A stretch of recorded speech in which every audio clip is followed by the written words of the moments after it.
శాంతి మనలో గూడు కట్టుకొని ఉంటుంది. ఎంత సంపాదించి ఎంత కష్టపడ్డా కానీ ఇంట్లో తల్లిదండ్రుల మధ్య, భార్యాభర్తల మధ్య, ఎవరి బంధువు మిత్రుల మధ్య సమాధానం లేనటువంటి పరిస్థితులు మనం చూస్తున్నాం.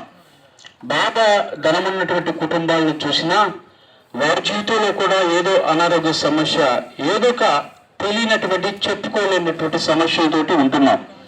అయితే ఈ సమస్యలు అందరికీ రావా అంటే వస్తాయి, అందరికీ వస్తాయి. అయితే ఏంటంటే సమాధానము అనేది అందరికీ ఉంటుంది, కానీ కొందరికి ఆ సమాధానం అనేది ఉండదు.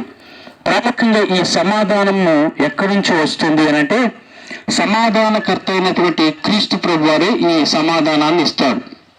ఇదివరకు త్రాగి వ్యసనాలతోటి ఉన్నటువంటి మాకు సమాధానం ఉందా అంటే లేదు.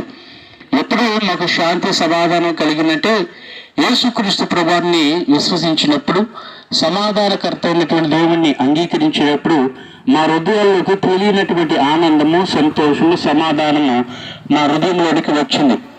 ఏంటి మానవుని యొక్క జీవితంలో ఈ సమాధానం శాశ్వతం ఉండదా అంటే ఉండదు అండి.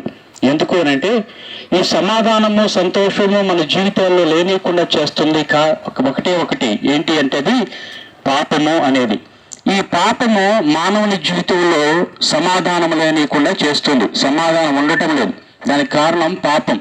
ఇదేంటండి, నేను పాపం ఏం చేయలేదు, నేను అందరికీ మంచి చేశాను, ఎవరిని కీడు చేయలేదు, ఎవరిని దూషించలేదు కదా, నేను ఇంకా పాపం చేసిన వారిని పాపం చేసిన దాన్ని కాదు కదా అని అనుకుంటూ ఉండొచ్చు. అయితే ప్రాముఖ్యమైనటువంటి విషయం ఏంటంటే మనకు జరిగినటువంటి ఈ రోజు యొక్క జీవన విధానాన్ని మనం గమనిస్తే ఏదో ఒక సందర్భంలో అబద్ధమాడు అంటాం,